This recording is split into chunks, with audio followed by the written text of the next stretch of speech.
দেখো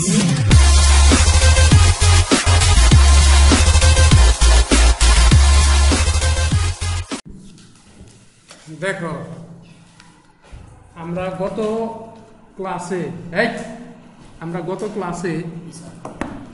একটা pie chart নিয়ে আলোচনা করছিলাম। এখন কেউ লিখবা না, আমি লেখার সময় দিব, এখন শুধু বুঝবা। এটা একটু কমাই দাও।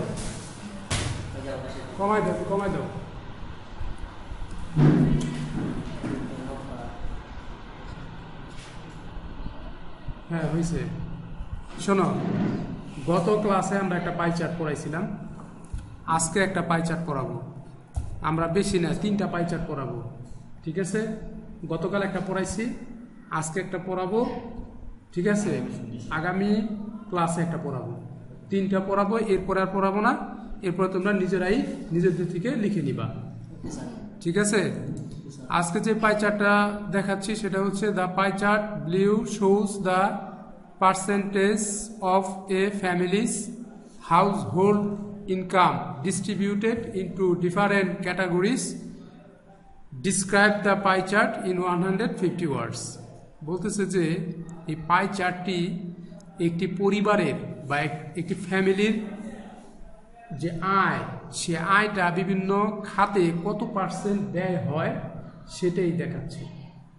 এই পাই চার্টটি কি দেখাচ্ছে? একটি পরিবারের কত পার্সেন্ট কোন খাতে ব্যয় হয় তার আয় থেকে, সেটা কি এই পাই চার্টটি দেখাচ্ছে। তো এখানে কিছু ইনফরমেশন দেওয়া আছে, যেমন food 25%, cloth 30%, education 22%, transport 12%, saving 15%, others 8%। এই ইনফরমেশনগুলি এখানে দেওয়া আছে। এখন এই ইনফরমেশনগুলির উপর বেস করে আমাদের পাই চার্টটা ডিসক্রাইব করতে হবে, অর্থাৎ বর্ণনা। হ্যাঁ, ট্রান্সপোর্ট মানে পরিবহন। একটা পরিবারে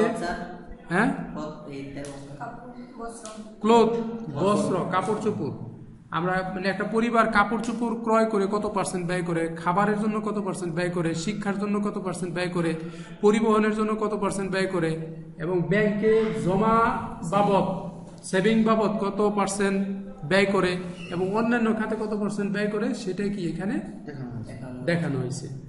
এখন এই বিষয়গুলি আমাদেরকে ইংলিশে ডিসক্রাইব করতে হবে। ওকে, তো আমরা প্রথমে ডিসক্রাইব করি ফুড নিয়ে।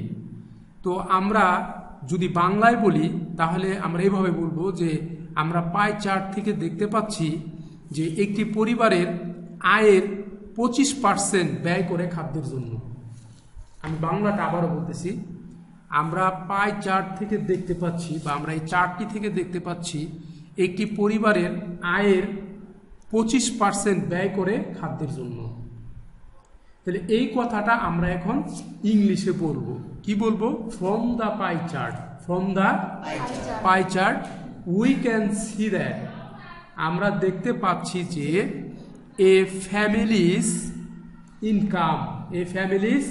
Income spend 25% for food. আবারও বলতেছি আমি, ফ্রম দ্য পাই চার্ট, অর্থাৎ এই পাই চার্ট থেকে উই ক্যান সি দ্যাট, আমরা দেখতে পাচ্ছি এ ফ্যামিলিজ ইনকাম, একটি পরিবারের আয়ের 25%, অর্থাৎ 25% স্পেন্ড, ব্যয় করে বা ব্যয় হয় ফর ফুড, খাদ্যের জন্য। এরপর আমরা কি বলবো? যে এরপরে আমরা পাই চার্ট থেকে দেখতে পাচ্ছি যে কাপড়ের জন্য একটি পরিবারের আয়ের 13% ব্যয় হয়। কাপড়ের জন্য একটি পরিবারের আয়ের 13% ব্যয় হয়। তাহলে আমরা লিখতে পারি then we can see that. এরপর আমরা দেখতে পাচ্ছি দেন শব্দের অর্থ হচ্ছে তারপরে। Then we can see that, এরপরে আমরা দেখতে পাচ্ছি ফ্রম দ্য পাই চার্ট থেকে দ্যাট যে 30% ইনকাম স্পেন্ড ফর ক্লোথ, অর্থাৎ 13% ব্যয় হয়, আয়ের 13% ব্যয় হয় কাপড়ের জন্য। ক্লিয়ার? এরপরে আমরা বলতে পারি যে কি কি আমরা এই পাই চার্ট থেকে আরো দেখতে পাচ্ছি যে একটি পরিবারের আয়ের 22% ব্যয় হয় শিক্ষার জন্য। তাহলে হ্যাঁ, এই কথাটা আমরা ইংলিশে লিখবো এখন।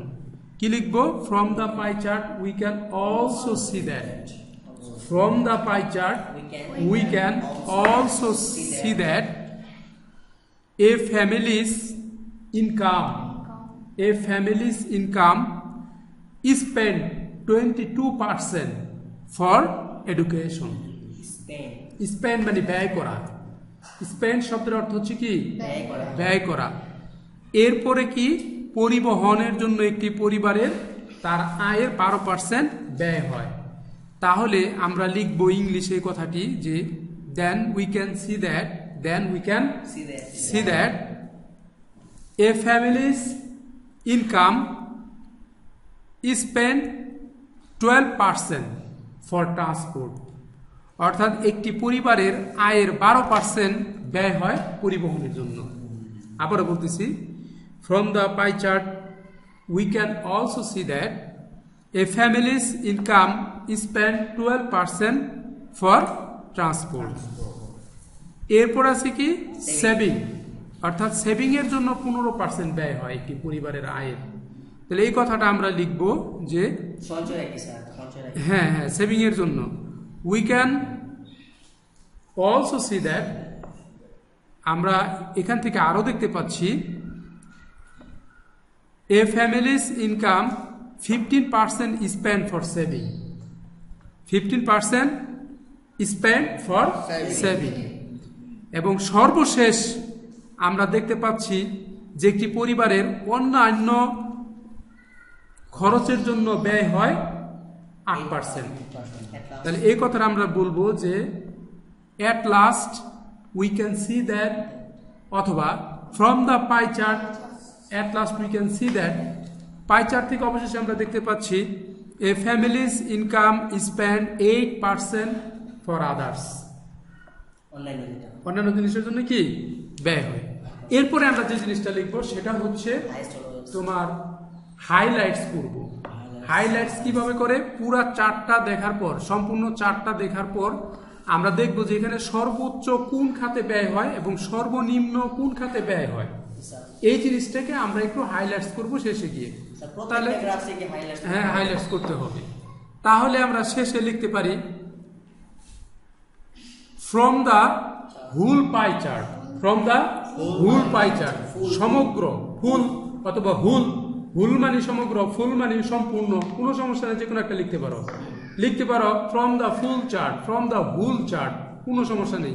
from the whole chart, সমগ্র পাই চার্ট থেকে বা সমগ্র চার্ট থেকে, from the whole pie chart, সমগ্র পাই চার্ট থেকে we can see that, আমরা দেখতে পাচ্ছি যে most of the